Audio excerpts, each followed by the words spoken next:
Je me présente, je m'appelle David Coussenoble, j'ai ouvert la galerie Brookland Gallery en mai 2023 de cette année. Alors pourquoi Brookland? Parce que Brookland c'est un cirque automobile en Angleterre et en général les gens qui aiment les automobiles aiment également l'art. Donc l'idée c'était d'avoir un nom qui relie un petit peu tout ça. C'est pour ça que je présente des sculptures automobiles, des œuvres d'art, on va dire, avec des styles variés et pour, on va dire, pour tous les portefeuilles. Voilà un petit peu aujourd'hui.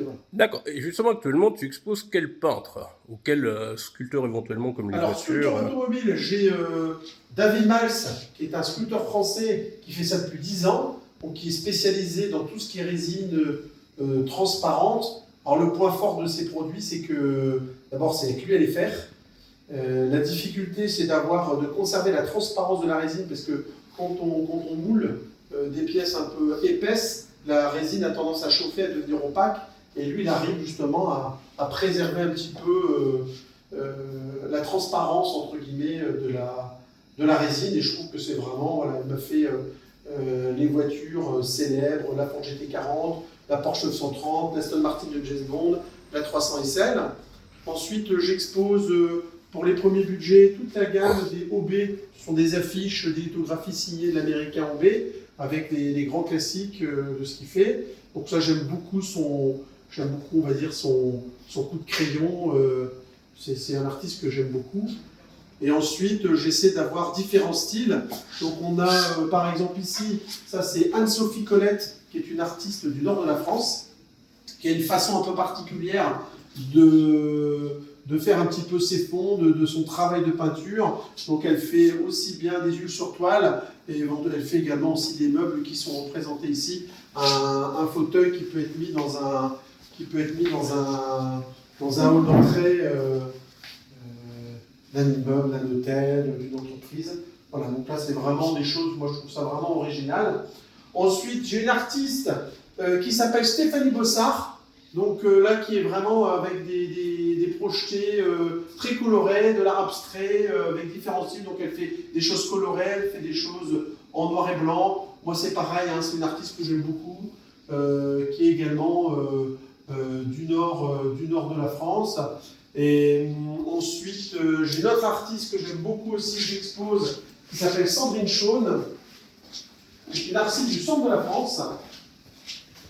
Voilà. Donc ça, c'est une artiste que je vends bien ici, donc qui a une façon de... Là, c'est la voyageuse. Vous voyez, donc c'est une dame qui attend le train et elle part en, voilà, elle est en maillot de bain, c'est-à-dire qu'elle repart nue de son ancienne aventure, j'imagine amoureuse, pour un nouveau départ, hein, donc avec un regard, avec une façon d'être où elle est très pensive. Et ça, Sandrine Chaune, elle a vraiment cette force-là de représenter, on va dire, les émotions humaines auxquelles je suis sensible. Et puis, des nouveaux venus dans la galerie, donc on a Rémi Tubens, hein, avec les trucs, donc avec des choses très colorées, des petits bonhommes avec des petits yeux très rigolos, qui est un artiste local que j'ai découvert il n'y a pas longtemps, et j'ai vraiment beaucoup aimé son travail. Et puis Gilles Auger, avec de l'art brut qu'on reconnaît facilement. Voilà. Après, j'ai d'autres artistes. J'ai un artiste qui s'appelle Hugo Pons, qui est un artiste belge.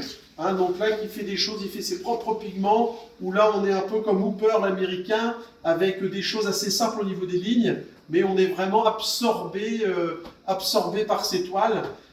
Donc avec des œuvres originales, et il décline également des œuvres, on va dire c'est des reproductions sur 30 exemplaires qui ont un coût un petit peu moins élevé. Voilà un petit peu, on va dire les artistes que vous pouvez voir ici, et puis également un artiste qui s'appelle Razzia. Razzia, c'est un artiste français, c'est un affichiste français qui a travaillé pendant 70 ans pour Louis Vuitton, qui était notamment, voilà, c'est lui qui a fait les affiches de Saint-Maurice, l'affiche du Touquet, et donc là je présente des affiches qui sont rééditées par lui-même, signées de sa main, Donc là, c'est des choses en premier prix pour avoir une œuvre originale signée.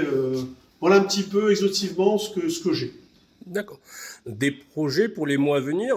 Ah ben, l'idée, c'est de trouver des... Je vais avoir des nouveaux artistes qui arrivent de la région. Parce que moi, j'aime bien, je voudrais quand même essayer de mettre à l'honneur les talents de la région. Donc, j'ai des artistes nouveaux qui arrivent bientôt. Alors, j'aime bien les choses un peu colorées. Donc, ça va toujours être des artistes avec des choses colorées. Pour l'instant, voilà. Pour l'instant, j'essaie de trouver ma place un petit peu à Bourges et de me faire connaître tranquillement à Bourges. Ok. Quels sont en général les jours et horaires d'ouverture de la galerie pour les gens qui veulent venir? Alors moi, je suis ouvert le mercredi après-midi, le vendredi toute la journée et le samedi toute la journée. J'ai remarqué qu'à Bourges, les lundis et mardis, il n'y a pas grand monde. Donc j'ai considéré que 3 jours dans la semaine, pour le moment, c'était suffisant. Et puis quand il y a des ponts et des jours fériés, évidemment, je suis ouvert. Ou quand il y a des événements sur Bourges qui attirent le monde le week-end, je suis également ouvert le dimanche, occasionnellement. Ok. Un dernier mot pour la fin? Ben écoutez, venez me dire bonjour, je vous offrirai un café avec plaisir, puis ça vous permettra déjà rien que pour le plaisir des yeux de voir un petit peu les artistes de la région et français notamment que j'expose.